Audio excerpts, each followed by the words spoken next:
Rebic, Rafa, tira, gol! Rafael Leao! Oggi segna Leao! La mia giornata è iniziata così! Hello everyone and welcome to another episode of the SempreMilan podcast. I'm your host, Ollie Fisher, joined once again by Anthony Talgrud. What's up, guys? Glad to be back. 2 weeks in a row where it's just the two of us. We got some disciplinary action to hand out to the others because they can't make it apparently. But we're here. We care. We're happy. And even though we got a loss to recap, we're going to talk about it. So get ready. Seems like Maddie drops the ball more than Tata Rashanu does. Had to get that in there early because you know how much I love both of them. Bit of tough love early on in the episode. But yeah, as you say, busy episode. Game to recap, 2 games to preview. Some rumours, another explosive interview has been done, so we will get to that. That's it's all fun and games at the moment supporting this football club. We're in that weird stretch now. I say weird, it's just hectic stretch after an international break where we've got like 8 games in 20-odd days to take us up to the Christmas break. It's a game every 3 to 4 days from, yesterday or whenever it was 2 days ago Saturday. To the 22nd of December. So yeah, so it's tough. The games come thick and fast, and we've got a couple of injuries to talk about as well and how we might deal with those. So never a dull moment supporting this club. Speaking of non-dull events, that takes us to Saturday's game at the Stadio Artemio Franchi in Florence between Milan and Fiorentina. For the first time in 208 days, probably over that given when we record, we have to talk about a loss in Serie A.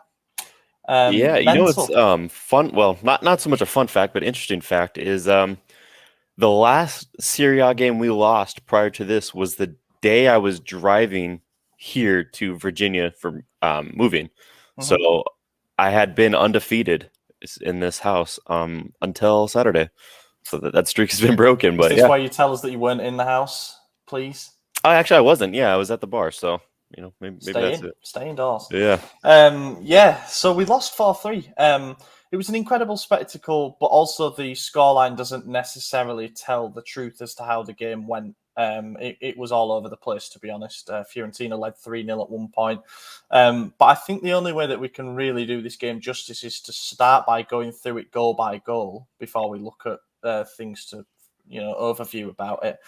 And we've got to start with the first goal that came in the opening stages. Milan had dominated the opening exchanges, but then Fiorentina got themselves a corner. Tata Rashanu came to claim it, dropped it. Gabbia tried to shield it, didn't work. Alfred Duncan, who's been linked with us every transfer window for about the last 5 years as well, stabbed it into an empty net as Ibra shouted at Gabbia on the ground. I'll let you do your little victory song and dance.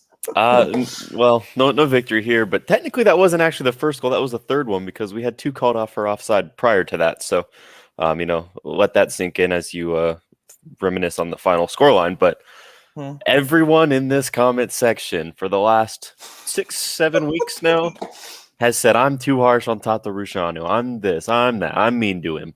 Well, guess what? You're not laughing now.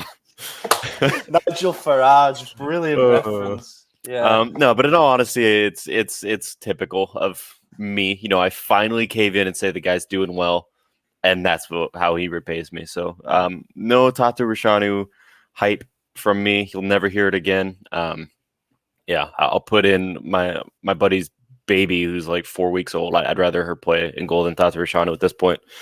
Man, I just done a complete 180 based on that error. I told you I had a rant, and I can't even get the words out because I'm just seeing red right now, and it's not even the border on the screen. It's just like all red. But Mike will be back soon, and we'll get to that. So, it's all that matters. We will get to that. Yeah. Look, I am not going to admit defeat on anything. I will remain a supporter of Tata Rashanu because I believe that this is perhaps exactly what is par for the course with a backup goalkeeper, especially one who's been a career backup goalkeeper, at least for the last, 7 or 8 years now. Mm-hmm. He had exceeded expectations, I think it would be fair to say, since he took over from Maignan. We were not expecting him to be as solid as what he was. He didn't start solid, but he grew in confidence, and we were all coming around to the idea that he is a very serviceable backup goalkeeper for us, and he will do a job at least until the end of the year. What you are also going to get from a backup goalkeeper is the occasional error, and not just an error where he comes to punch it across and he doesn't get there, but we get away with it. You're going to get an error that leads to a goal, and that's the nature of the beast. If you throw Mirante in there, I think he potentially makes errors as well because he's been out of the game. He's not got the same match sharpness as what he did. So in a way, I'm disappointed that it happened. Obviously, he dropped the ball under no pressure, which is indefensible, really. But then my counter defense to that would be that you were always going to get an error from him, unfortunately. If he had been perfect between now and the end of the year, it would almost be strange. It would be a bit weird if he was absolutely faultless. But that error has happened, and now all we can hope is that he does a good job in the next couple of games just to see us through to when Mike comes in.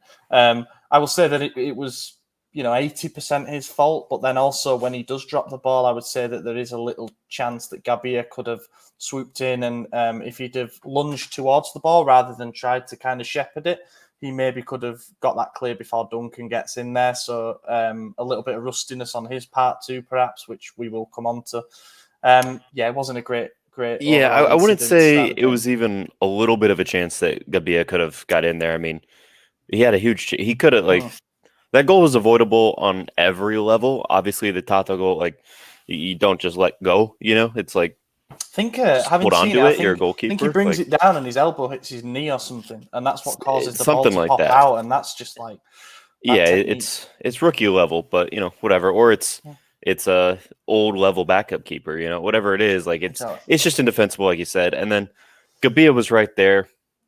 You don't shield a ball in your box facing an open goal ever. No. Ever. There's no reason to do that, especially when you're right next to it. Just boot the shit out of that ball. Send it to the corner flag if you have to. Just get rid of it. Get it out of there. The reason that he was trying to shield the ball is because he knew a man was behind him. In which case, why are you not trying to get to that ball first? Exactly. It's only going to end one way.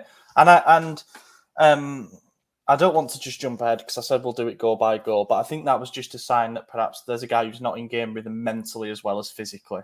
That's what happens. Yeah. And you can't write him up. Well, okay. I don't want to defend the guy because I'm pissed off, but he's played 150 minutes this season, maybe less. You can't say he's bad right away because we've seen good things from him. But this is inexcusable as well, and it was just a perfect storm. I mean, he didn't expect to play. It was just like Tata when he made his debut against Roma last season, and it led to 3-3. I mean, Tomori was supposed to play, and then he got injured, and resting Romagnoli for Champions League, you could make a case that Pioli got the wrong call there. I mean, with where we are in Champions League, the chances of us actually getting through to the knockout rounds in there versus the chance to beat Fiorentina and potentially the top of the table. I think Pioli made a mistake there. Now, hindsight's 2020. He probably looked at it and said, Fiorentina's in a defensive crisis right now as well. We could probably get by with our fourth string defender in there and still put goals in, which, to be fair, I mean, we put in 3 goals plus 2 offside goals. That's 5. It's really hard to say that we weren't able to score if we get 5. It's just apparently our defensive crisis was worse. So, I will jump in and say that Pioli said after the game that Romagnoli wasn't fit enough to play. So I don't think it was a selection. Okay. He strongly hinted at it. He didn't say it, but he said the alternative to Gabia playing was playing Kalulu as a left centre-back, which you can read between the lines meant that Romagnoli wasn't fit to play. And Kalulu had a great game as well, by the way. Yeah, and you don't move fantastic. him from right back. No. He should have stayed there because, we saw the threat. And also Kalulu up against Vlahovic instead of Gabia could have been even worse. We don't know because of the height thing.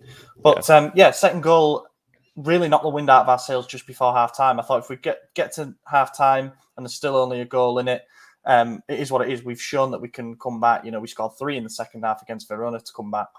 But Saponara has this knack now of hurting us. He scored 4 times against us since he left us, and he loves it every time he scores against us.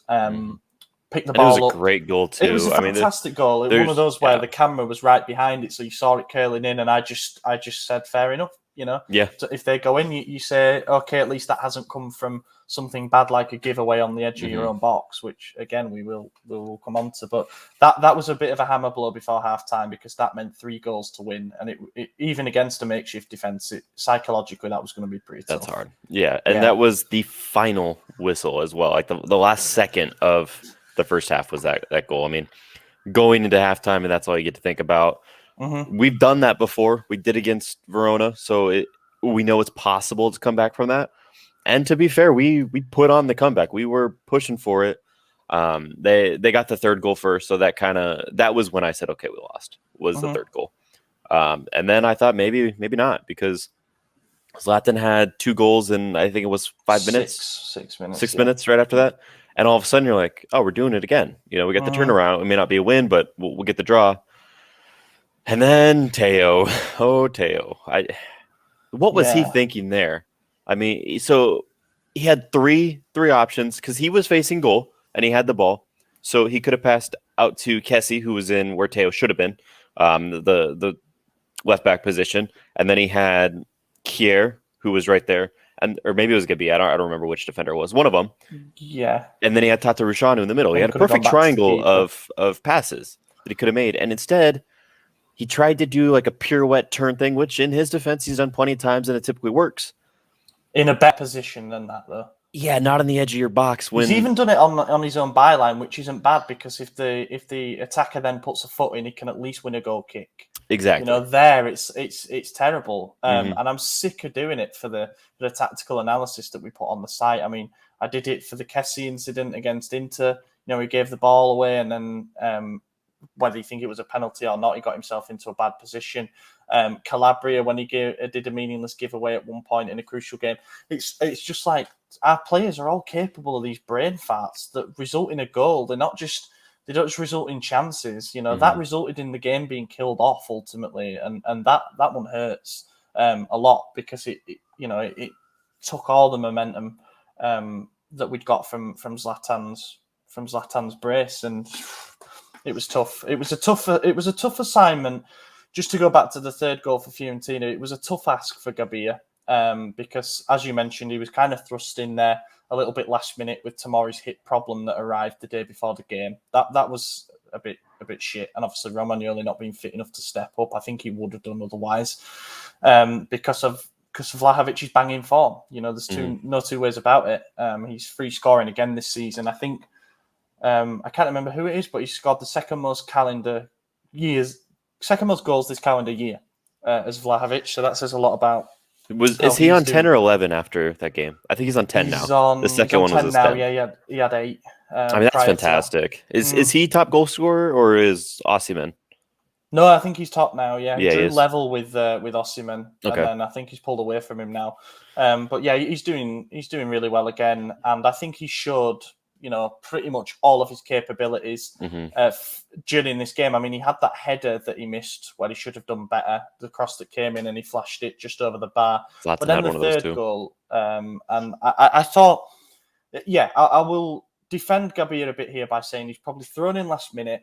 He's not match fit, you know, mentally or physically. I don't think he's in that rhythm which you need to be in to deal with a player like Vlahovic.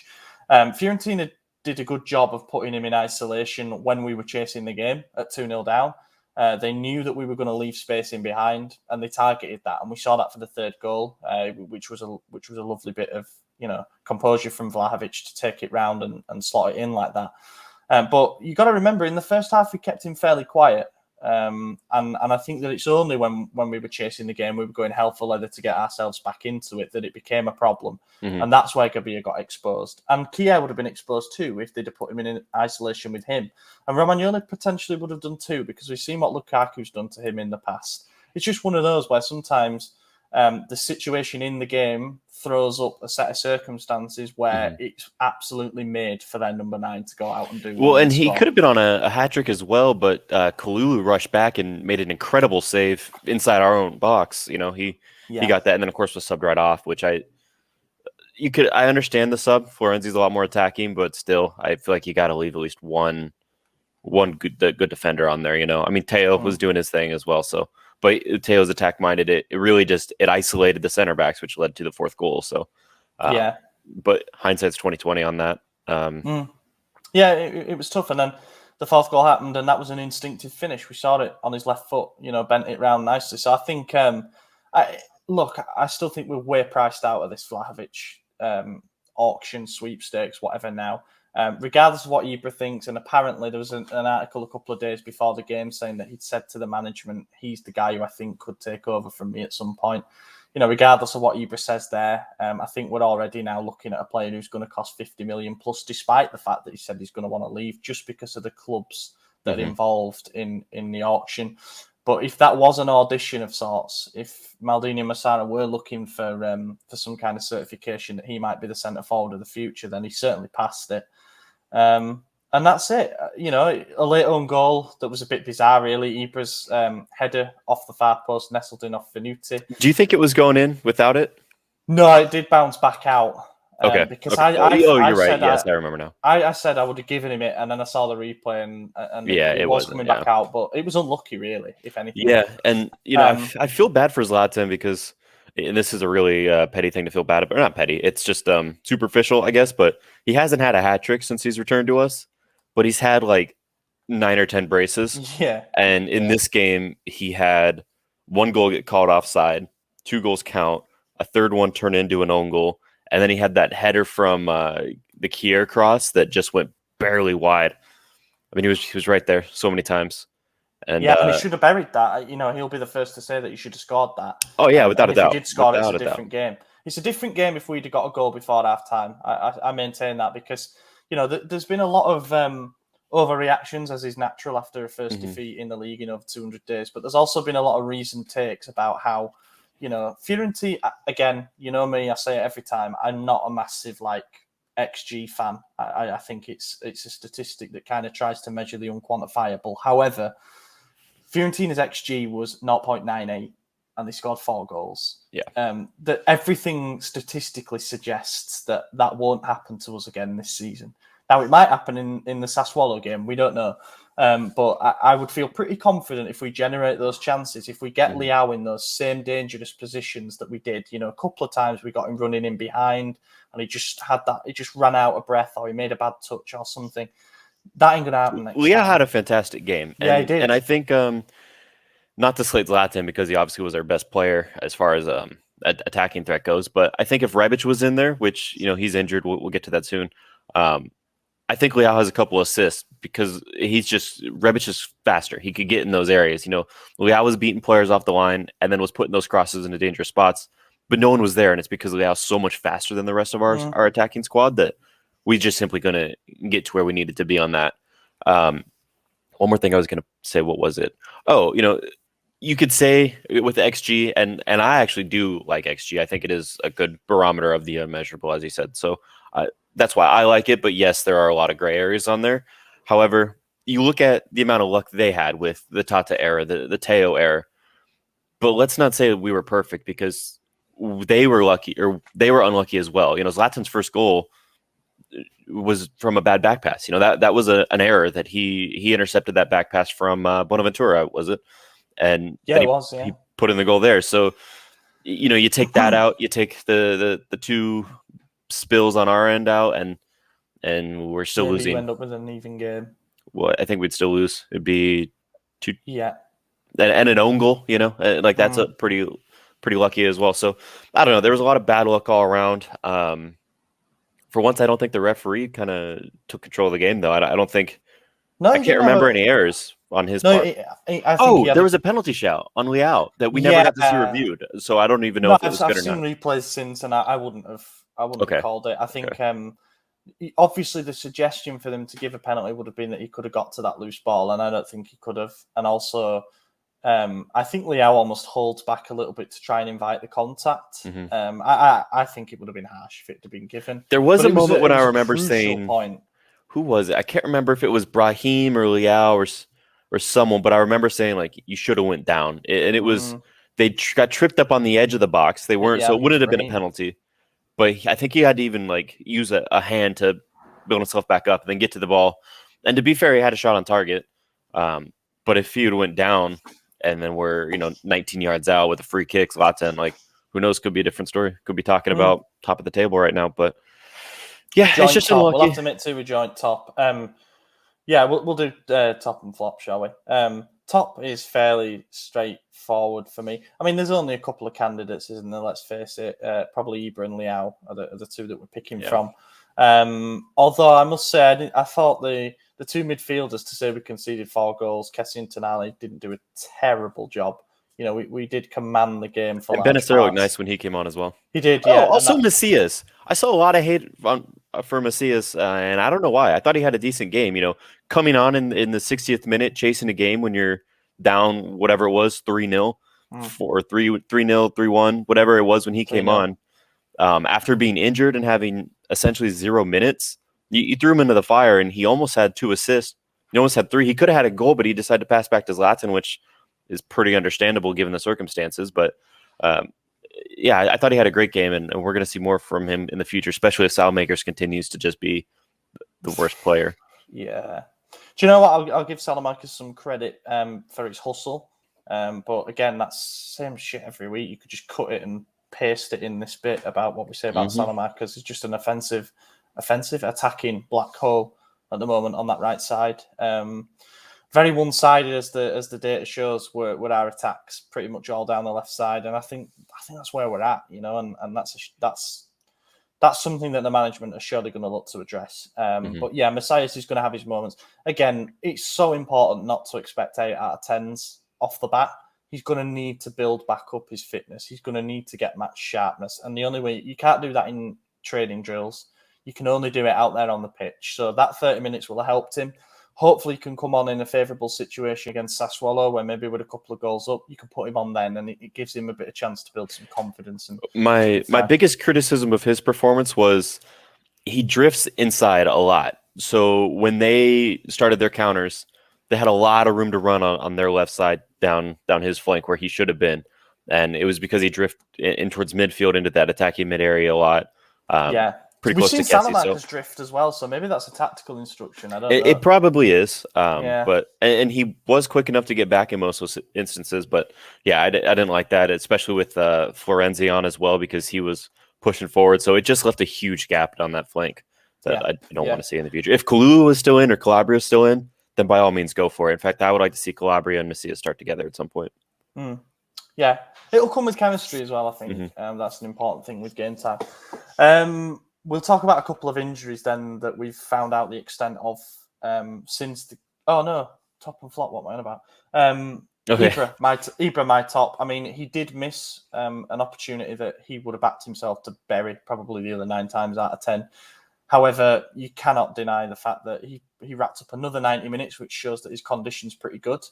And he scored the 2 goals that gave the team the belief to try and crack on and get a draw, and it just didn't happen. And I can't fault him for anything that happened up the other end of the pitch. So I'll give it to Ibra. Liao gets an honourable mention. Did you want to do your flop now or no? Yeah, I'll do my flop, and I'm going to go with Teo. I know it seems harsh, but I actually thought he was a little bit wasteful going forward. He had that good assist, I will say that, obviously, for the second goal. He finally timed one of those cutbacks. However, when the game was still at 1 goal, he committed the biggest error of the game. You can't do that. You just can't do that. You can't legislate for dropping a ball, and I know people are going to kick off about that, but you know, it's a fluke thing. He didn't do it on purpose. Teo did that on purpose almost. Like, you could have got rid of the ball, man, and kept us in the game. So I'll go with him, but that might be harsh and a bit controversial. Yeah, I think that is. but I understand what you're saying. You know, I mean, that was a move he intentionally did. He thought that was his best course of action, and it wasn't. Tata's error was not his intention, and no one thought that was. He never said, "Let me drop this here. This is a good idea." You know. So I get what you're saying. With me, I think if you didn't watch the game at all, you look at the lineup and you know exactly who was top and who was flop. You pick Zlatan up top and Tata on bottom, and they were perfectly placed for this, actually. Yeah, I mean, it's just so straightforward. Like you said, Zlatan's played another 90 minutes. I'm hearing rumors he's going to start against Atletico. The guy's a madman. At 40 years old, he's now the oldest player in Serie A to score a brace. I think he might be the oldest player to score a goal in Serie A. Or no. That's one of our he's other still former got players had 5 it. years for that. Yeah, Yeah, Costa yeah. Curta scored There with you go. 45. Yeah, so he's just the oldest brace in Serie A, Maybe which, that's what he's going for. Maybe he's just going to keep renewing until he breaks that record. yeah, if we can't sign Vlahovic, you better just keep renewing it till we can. You have to keep going. Keep going until that guy who's in the under 17s or whatever and has scored like 400 goals in 80 games Yeah, until he exactly. gets old enough to graduate. Yes. But yeah, so we've got to throw Gabir in there because he was actually really bad. at fault for a couple of the goals, Yeah. which is more than you can say about any other player. But he's 22. I ain't giving up on him yet. I mean, I think he's still got less than 1,500 cumulative league minutes for us in his entire Milan career, and he's 22. I think if we got somebody else in, let's say, and we managed to renew Romagnoli, so let's say that we went into the new season with Tomori, Kier, Romagnoli, and like a Bremer who we might manage to pick up on the cheap. You look at loaning Gabir out because it's a crucial stage in his development now, and he just isn't getting the minutes that he needs to really kick on. But at the moment, we need him, as Saturday showed. Right. Yeah, and that's kind of why I'm excluding him, because we've seen a lot of great things from him. But like I said, he's 22. He's got next to no minutes. He's our fourth string center back. You could say Tata's our backup too, but he's been thrust into a starting position for now 7 straight games. He's had a few good performances. I'd say majority of those games have been actually good. I think his first 2 were poor, and this most recent one was poor. The 4 in the middle of actually were really well. So the difference is he's not in the developmental point of his career. He's at the tail end. His career is going to be over in the next 2-3 seasons, probably less. So what you get is probably the worst version of Tata Ruchanu since his youth. And that's unfortunately what we're stuck with. It is what it is. You don't expect a starting goalkeeper to be, a backup goalkeeper to be starting goalkeeper level, but that's what we need him to be, and he hasn't been. And I think when you make an error like he did in the beginning of a game that leads to a goal, you really you set the pace, especially when we've already had 2 goals called off. Having a goal called back offside, that hurts your morale, that hurts your mentality. You're like, okay, we had it, but then now we got to do it again. And then to have that happen twice, and then after the second one, have that goal, it's just like, come on, what do we got to do? And then you go into halftime with the second goal, and it's just like that your morale is defeated. And now everyone's playing catch up. They could sit back, they could do whatever they want. And to be fair, we put him to the sword, and we did fight for it. But you don't come back from that, as we showed. Even with 3 goals, you can't come back from that one mistake. You take one of these errors out of there, we're good. And you take the first one out, it changes the whole game. So I don't know. That's why I pick him. Yeah, no, that's fair. And the thing that annoys me about those 2 offside goals is that they were very much avoidable. Ibra just needed to hold his run, and he was actually a solid 1 or 2 yards offside. And then the second goal, again, I think that just the timing is everything. It's split second, but I just feel like forwards know when they're on an offside. They know when they're leaning off, because they can look across the line themselves, and it's just a little bit. You can say what you want about how the ball should have been played sooner, or maybe he should have held on it. But I don't know. I think annoys me when they convincingly finish, and it's like. I think the irony of that is, if it was Fiorentina starting, I guess, back line, since not a single one of the 4 was their starters. Even their goalkeeper was a backup. If it was their starting back line, I think Zlatan would have been onside, because I think their defense was just unorganized, and they were unintentionally playing an offside trap, and we kept falling for it. Whereas if it was their starting line, they would have been like, we got to double man Zlatan, we got to do this, and then he would have been onside more. Now, doesn't mean he'd get in the position to get the goal, but he probably wouldn't have been caught offside 8 times in the first half or whatever it was. It's interesting you mentioned that, because Pioli said in his pre-match press conference, he was asked, Fiorentina defensive crisis, what kind of a thing you expecting from them, what kind of a performance, and he sort of said, well, we've seen ourselves that we can actually find extra energy when we're in a bit of an injury crisis, to go out and almost defy the expectations. And I do kind of wonder if that happened. And also because they just had to throw whatever back 4 together they could, they almost didn't have the time or the means to say, right, you stay on Zlatan, you watch Leao's runs. They just had to deal with every threat as it came at them. And they stopped scoring in the first half. And another thing to think about is, you have your entire back line out, which means your entire back line is now the second string, which play together in practice as the second team. So they actually have more chemistry than most people think. You look at it as like, oh, they got it's second string. They they don't have the cohesiveness. Yeah, maybe with the midfield and the attack, but they have it with each other. They're all second stringers. They're all playing together in practice. So maybe they actually had a bit more chemistry than we thought they would. Yeah, no, it's a fair point. Unfortunate. That's it. First league loss. It was always going to come, I suppose. And Napoli lost to Inter. You know, we could argue probably for another hour about whether that's a good or bad result, but it keeps everything bunched together among the top 3 places. We can say that. And then we wait and see, because Napoli have had a couple of injury problems that have arisen since that. Osimhen's going to be out for a couple of months after facial reconstruction. Anguissa's out, and he's been great for them so far this season. So they've got a tough stretch of games coming up. We've got a winnable stretch of games, you know, without disrespecting the opponents. There's no two ways about it. If we're serious, we've got to be winning these next few games. And I don't mind it. People saying, you know, Inter are only 4 behind us now. I can understand the psychology of people being like, well, the defending champions are breathing down our necks. Ultimately, to me, it kept it bunched up. And if we're meant to win the league, if we deserve to win the league, then from this position we can go on and win the league. It's not like we've got a big deficit to make up or anything. You know, it's in our hands still. So let's see if we're made of the right stuff. Yeah, and look, no disrespect to Napoli. I think they're a great team, and I think they were hard done to miss out on Champions League last season. But the reality is they're not used to winning the league or running away with it, and I think them dropping points is going to be a lot more detrimental to them than us dropping points here. You know, I think we now see it like they had an opportunity to create a space between first and second, which they haven't been able to do all season because we've been equal in games and wins, losses, draws, all that. They could have gone ahead. They didn't, and now they know they have a hard stretch of games. They're missing their top guy. Well, we have a very easy stretch of games. So easy, I'd be confident to say probably 15 points out of the next 5 games. But, you know, we'll get there when we get there, one game at a time. So I think that's going to hurt them. They might start dropping off quite a bit here, whereas we see as like, oh, Napoli dropped. They finally tasted defeat.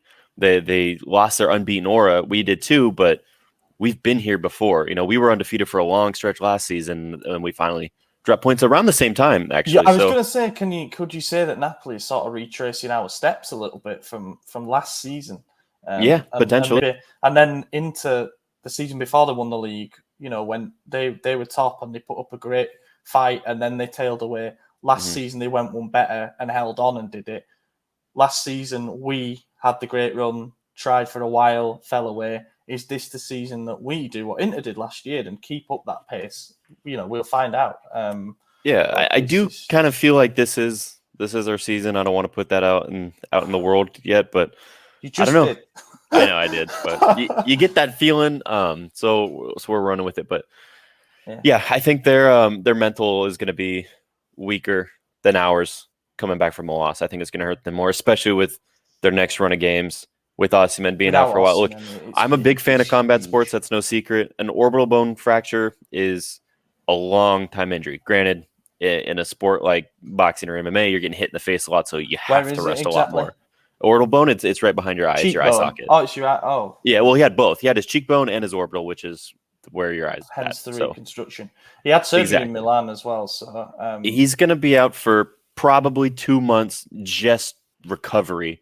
And then there's, you know, however long it's going to take him to get back in. Exactly. He's going to have the mask.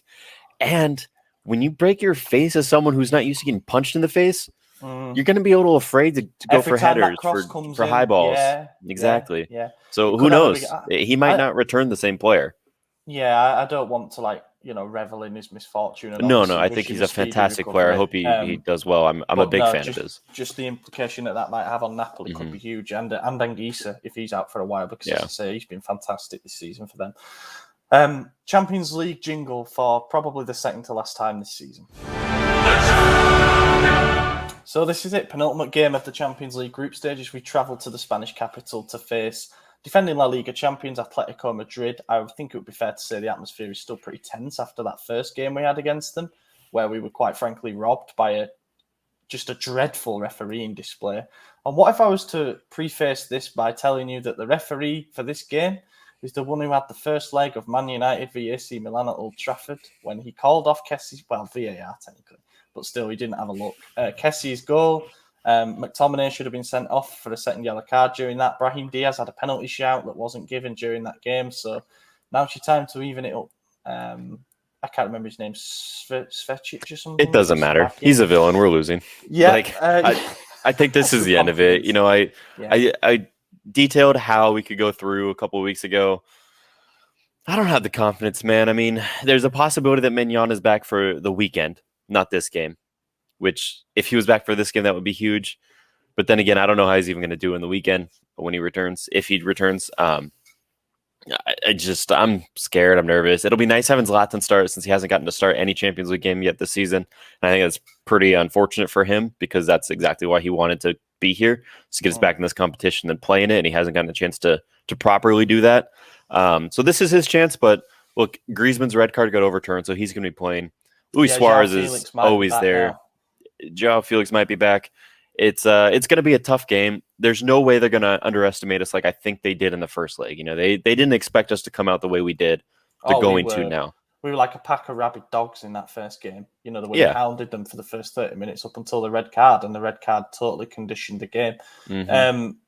And if we had bad refereeing in that game, well, like you said, now we're guaranteed to have bad refereeing in this game. So unless he makes a million makeup calls for us, and that'll be fantastic, but you know, every time we get into the box, he's pointing to the spot.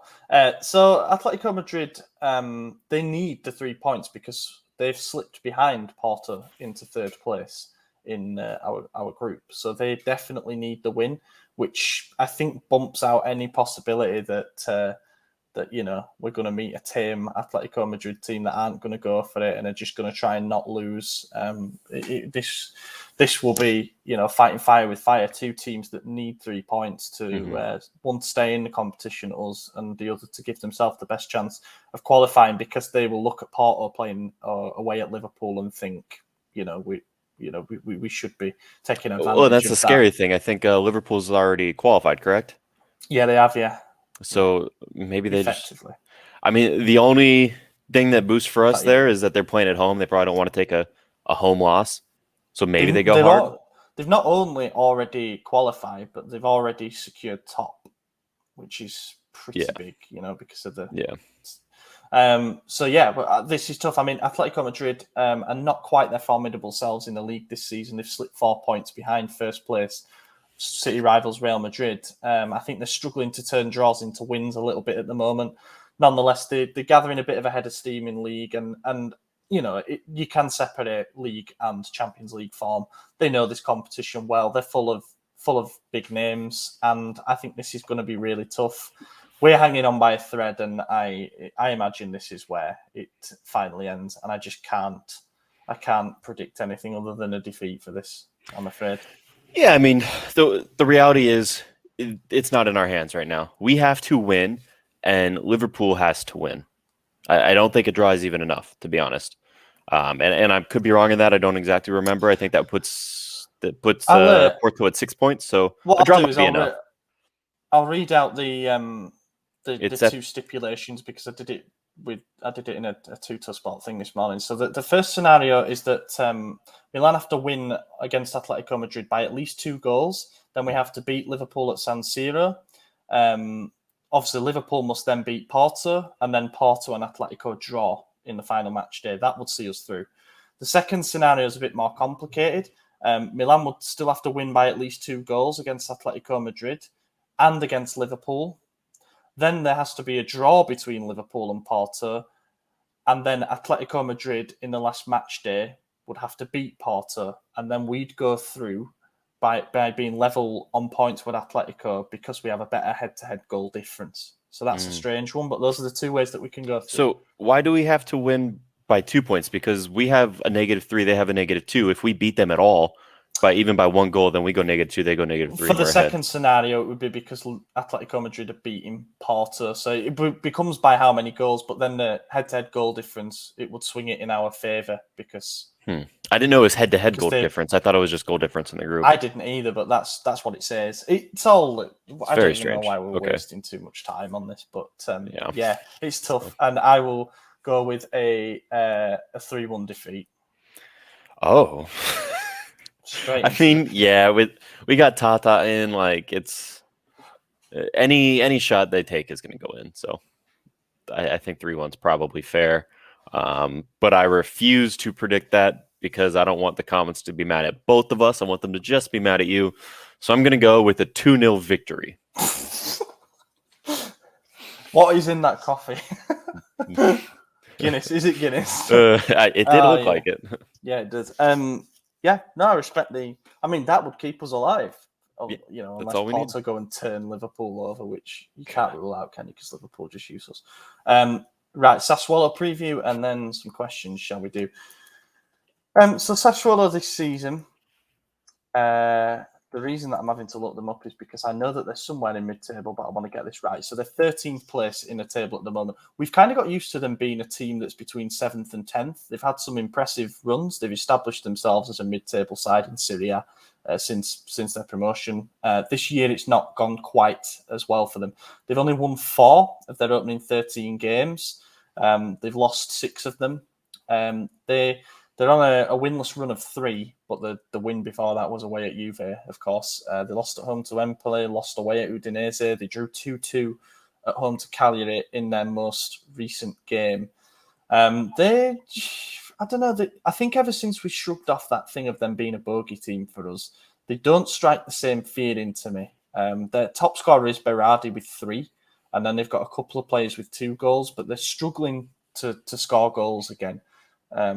Like they used to. And we're at home, which should be good. And potentially Maignan starting. Just while I remember, the injury news that we have to talk about is that Davide Calabria, who sustained that problem on international duty, is potentially going to be out until the back end of December. The current estimate is that he might make it back for the Napoli game, if not for the Empoli game before the Christmas break. Ante Rebic's 2021 is probably over. He twanged his hamstring or something while he attempted a back heel in training, which is an unfortunate injury, really. And that means that he'll probably be out for around about 5 to 6 weeks. So we have to look forward to welcoming him back in the new year, which is a real shame because it means Leao's going to have to work overtime again. He's probably guaranteed of a few more starts in a row. And with this chaotic schedule, it's going to be tough on him. It really is. That's why it wouldn't surprise me if we see some creative solutions like Brahim starting on the left, Messias down the middle, or we even see Krunic. Yeah, it's not good news. We really could have done with Rebic for this stretch of games. Who knows? He might shorten the recovery times like Maignan is set to do, but not encouraging reports. Another checkup in 10 days, which always suggests to me that it's a grade 1 or 2 problem, and we're looking at 5 or 6 weeks. On to the Sassuolo game then. Yeah, I don't know. I'm feeling pretty good about this. I think we've shown good signs so far in terms of recovering from setbacks, and particularly in the Champions League, which is obviously where we'd only tasted defeat prior to Saturday's game. And I think stylistically, this is a good matchup for us as well. Sassuolo decided to hire Alessio Dionzi as the replacement for Roberto De Zerbi, who went to Shakhtar Donetsk. And he's trying to kind of follow on with a similar mold. They are not going to be a team ever that sits back and tries to defend. They'll always try and come at you. And I think that perhaps the Juventus game, where they won 2-1 in the last minute, is an indication of why we should be wary of the way that Sassuolo play, which is smart on the counter-attack and with quality. However, I also think that this is a game that worries me less than a team that might come and park the bus. So I'm feeling good about this. What about you? Yeah. Like I think I just said, 15 points out of the next 5. So I'm definitely confident in this one. I'm not too worried about it. I mean, they are smart with the counter, like you said, and I think that could expose some things. It really depends on who our center back pairing is. If Tomori's good to play again, if Kier's good, even if Romagnoli's in there again, I think we do a lot better. Or maybe Kabia magically turns it around. Maybe he's done well, but I don't have the faith in him that I have in the others right now. So I'm not too worried as long as our defensive line is solid. I think we'll be good. Yeah, I mean we'll do a prediction, but I still don't back us to keep a clean sheet, and a clean sheet would be really nice. Mm-hmm. It would be really, really nice. But I think there's a lot of chopping and changing, particularly with the centre back pairing at the moment, as you said, and even with the fullbacks. And I think Fikayo should be back for this game. He missed Saturday's game with a hip problem. It looks like he's going to miss Wednesday's game as well, just probably precautionary more than anything. I think the two players that perhaps had their stock rise, during the most recent period is definitely Tomori, because we conceded 4 in the first game without him, and potentially also you could argue that Rebic's stock rose without even playing, because it shows how much we need attacking depth. And no clean sheet, I don't think, in this one. I'm going to go with a 3-1, but for us. I'm going to go with a 4-2 for us. 6-goal thriller. Yeah. Yeah, and the one thing I will say actually as well, I hope if Giroud does get game time on Wednesday night that he scores away from home for us, because it would be nice to get that duck off his back, definitely. Questions, is it? Do a few questions before we wrap up. So we did get a tough one, and it came from Football Kareem. I should just call him Kareem, really. This is pretty hard, I think, anyway. Since we're going to lose another big asset for free, if we had to generate some cash to reinvest in a big player, such as Kessie's replacement or a striker or a right winger, by selling 3 out of these 4, who's the only one you're keeping and why? So the 4 players he's named is Kalulu, Pobega, Colombo, and Gabia. Oh, that's easy for me. Kalulu is the one I'm keeping. He's the only one that showed he's worth anything. So, yeah. I don't think we'd even generate enough cash to buy anyone if we sold those 3. Like, if Gabia goes, he's going for $1 million, $2 million. If Colombo goes, that's probably a loan with option at $750,000. And who was the other chump that he mentioned? I don't even remember. Pobega? Yeah, Pobega's probably just going to stay at Torino for like another loan year or 2, and then maybe get $5 million for him, but that's a big stretch. Right, I'm going to completely go against you here.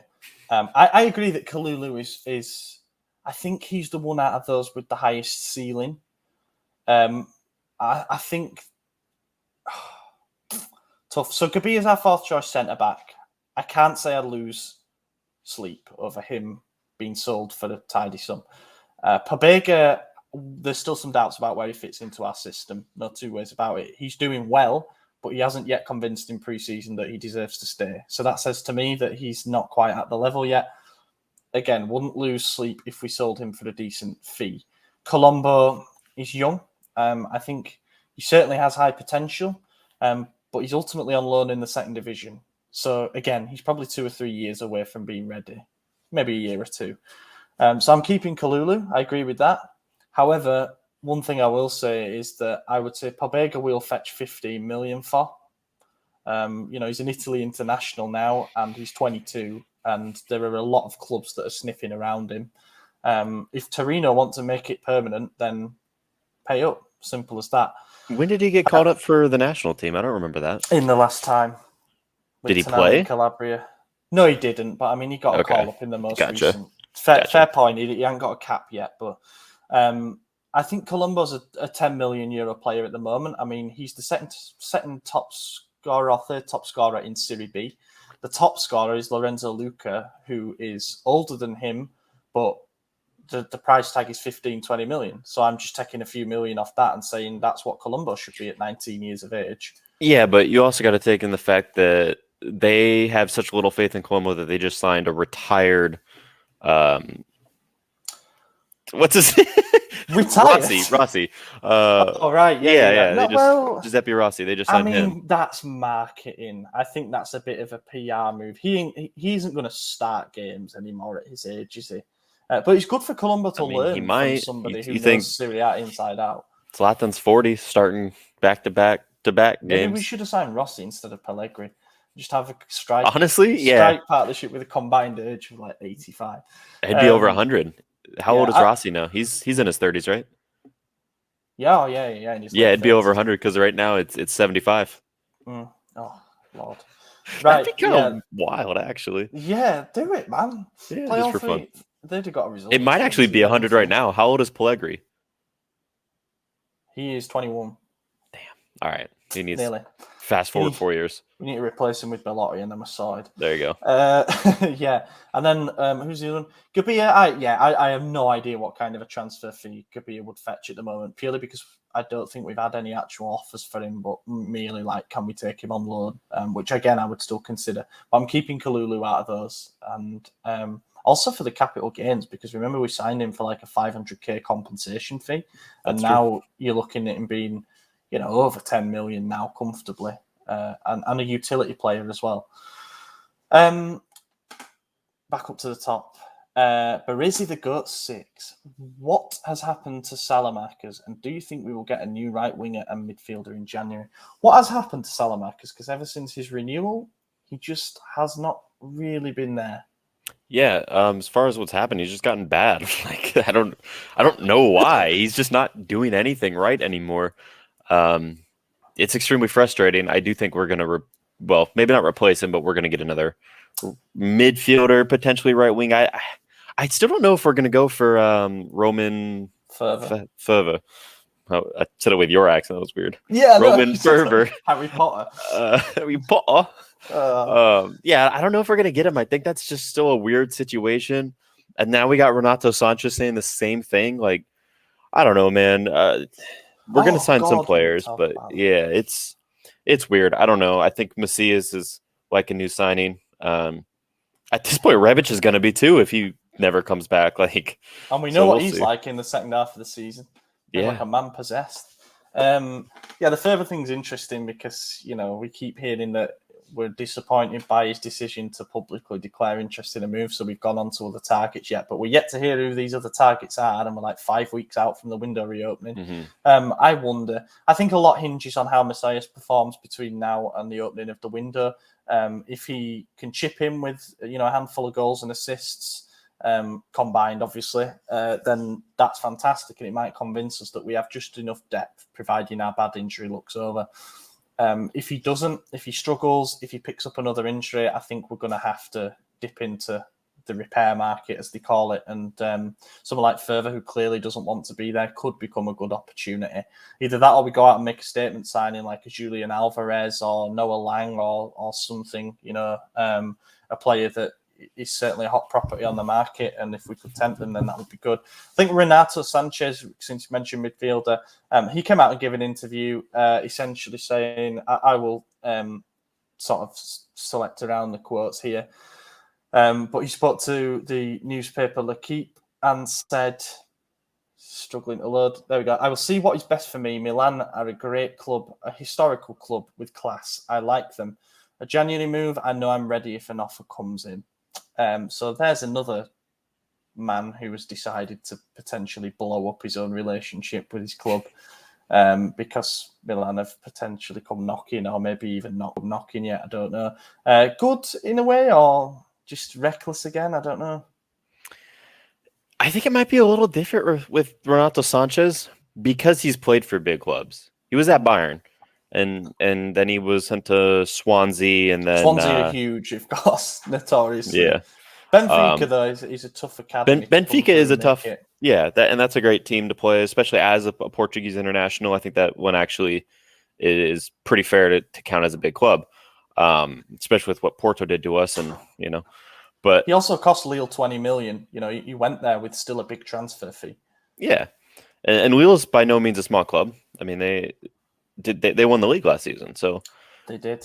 Yeah, I mean they're obviously big as well. They're struggling this year, though, and I think that's where the doing really bad. It comes into it. They're like 13th, so I think that might be where he's now seeing his future elsewhere, and you can understand it. I mean, they sold obviously Nicola.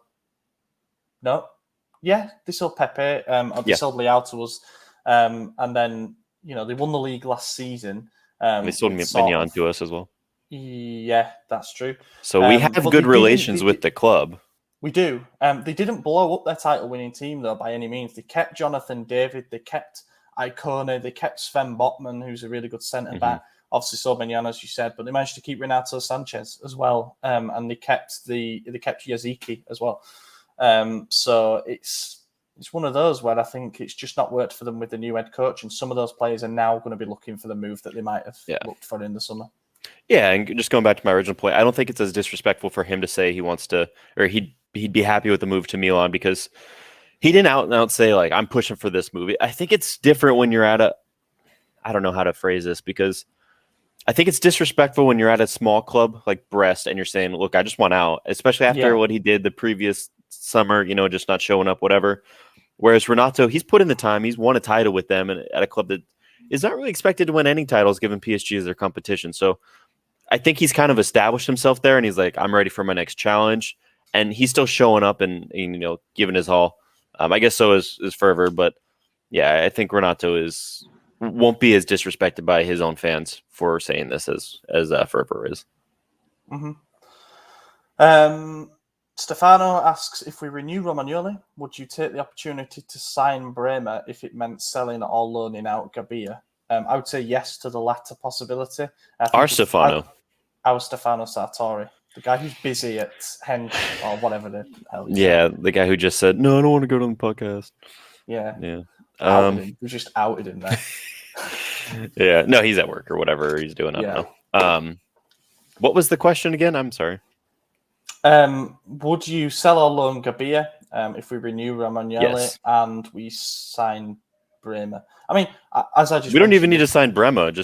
I think Gabia should get loaned out. Like you said earlier, he's young and he's not getting any play time during his developmental years.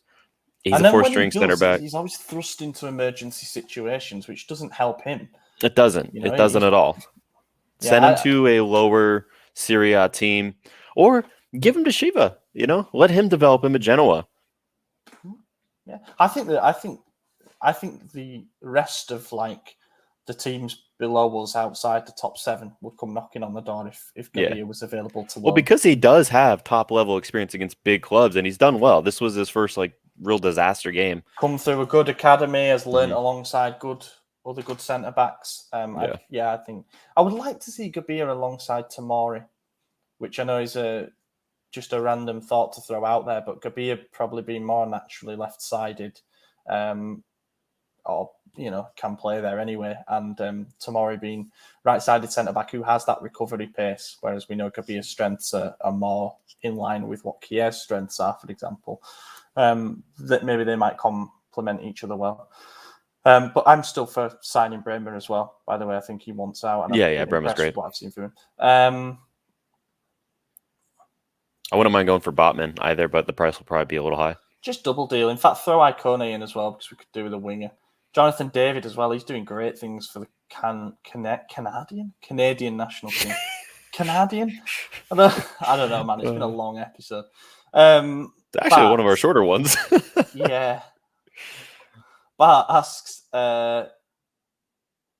should Pioli try playing Alexis on the right against weaker teams to give Leao a rest? Now, what I presume he means is on the left. Yeah, I'd say he is on the right. I don't like that idea. I don't like inverted wingers, especially when it's obvious. It's really it would be very obvious that Salamanca's would be cutting inside all the time. Yeah. And he looks one-dimensional as it is on his actual preferred side. So God knows what it would be like on the other wing. What I wouldn't mind seeing from Alexis, and I've said this before and I've been slated for it, is him playing down the middle. I think he actually causes more problems when he plays down the middle. Now, I know that's because he drifts inside and he causes a bit of disorganisation. One thing he does have is this tendency to make decisions almost too quickly. He almost decides too fast what he's going to do with the ball, and it results in a telegraphed pass or a cross being cut out or whatever it might be. When he plays centrally, he can get away with that because he's quick, he's frantic, and he makes that decision. And sometimes that can be the right pass to release someone. And we've seen that, his assists that have come from central areas because he's released the right pass at the right time. Maybe it might be a better fit if we need someone to rotate with Brahim. Problem then is what it leaves in terms of a hole on the right side. I think Florence is going to get a lot of minutes in the upcoming games as a right winger. Pioli actually said after the game that he brought him on as a right winger against Fiorentina because he's a better crosser of the ball than any of the options he has at the moment, and he was aiming at 2 centre forwards in Zlatan and Giroud. So I think that's a pretty open admission of what he thinks of Salamanca's ability to cross the ball. Yeah, well, once he came off is when we became dangerous. I mean, that's when we actually were creating chances. We weren't losing the ball on the edge of the box. We were actually getting shots off, be it off target or on target, but we're getting shots off. That's when Zlatan scribbled those goals, or all 3, I guess. Yeah, I mean, we looked better without him. So Try him in the middle if you actually absolutely have to. I wouldn't mind Macias on the wing if he's in the middle. But be cool to alternate them because they both know how to play 10 and Macias knows how to play 10 and right winger. And if you're going to try the Salamanca's thing, maybe have them sort of shapeshift a bit during the game and cause some issues. That'd be good. One thing we better talk about before we hang up, end the podcast, I guess. Yeah, wrap it up. Kessie was made captain against Fiorentina. How do we feel about that? Might be controversial, but I literally don't care at all. It doesn't bother me one bit. It's the Milan way. He's got the most appearances out of everyone that was on the pitch, so whatever. I'm just going to clip that bit of you saying it might be controversial, but I don't care at all. Just reply with it to like anything that anyone says from now on. It's a good clip. Use it. Yeah, I might. I don't know. I thought he sent an interesting message, but also didn't. I think it's a bit of a non-story because we just give the armband to the player with the most appearances for the club. Yeah. However, the counter-argument to that is that Kjær actually is a captain for the Danish national team, so he should perhaps be higher in the hierarchies because he's got captain experience. And Ibra is longer in terms of not a longer tenured player. I don't know how to say it, but I get what you're saying. Stuff with this club, you know. Yeah, and my counter to all that is they're going to be captain material whether they have an armband or not. So essentially, you get 3 captains now. Yeah, you lead by voice and by example of performances rather than a bit of fabric around your arm. Exactly. But also, people are saying it might send a message regarding his renewal and stuff. I just don't buy into it. I don't think it has any bearing at all on what happens with his contract extension, whether it happens or not. And for what it's worth, Fabrizio Romano said while he was talking about Renato Sanchez that Milan are interested in Renato Sanchez, but he's a different type of player. And also the Kessie situation isn't done and dusted. He's not definitely leaving. Nor is he definitely staying. So I think that's come from, a relatively reliable source there saying that we shouldn't presume 100% that he's gone just yet. Things can turn, I suppose. That's it. I think it's been a pleasure, mate. An hour of action-packed brilliance. And thank you to all the listeners and watchers if you made it this far. Hope you enjoyed just the two of us again. Next week, I'm sure we have to have more than just us two. Maddie should be back from his grave illness. Not grave. I think he'll be all right. And hopefully Jan can come on as well or another guest. But yeah, it's been a pleasure. I've been your host, Ollie Fisher. You can find me on Twitter at Ollie Fisher. Don't forget to like, comment, and subscribe. Follow us on all the social media channels. Stay tuned on social media because we've actually got an exciting giveaway coming up, which I won't say anything other than it is a signed bit of merchandise. So yeah, stay tuned for that and make sure to enter when it comes out. AJ, sign off. Yeah, I mean, you basically gave it all away except for who the player is. I will say that I'm jealous I can't enter the giveaway myself because I absolutely want it. So you can, but you wouldn't win. Right, yeah. We'd rig it against me. I'll just mail it to me. Just like, oh, I won. Yeah, but it's good episode. Definitely like, subscribe, follow, yada, yada, comment. It's good for the algorithm. Say bad things to us, say nice things to us. It's all helpful. Torg45. Find me on Twitter. Thanks for watching, everyone. We'll catch you in a week's time. Eccolo Ante in area di rigore, Ante, Ibra, gol! Vediamo se è buono, ce lo dà buono, ce lo dà buono, ce lo dà buono.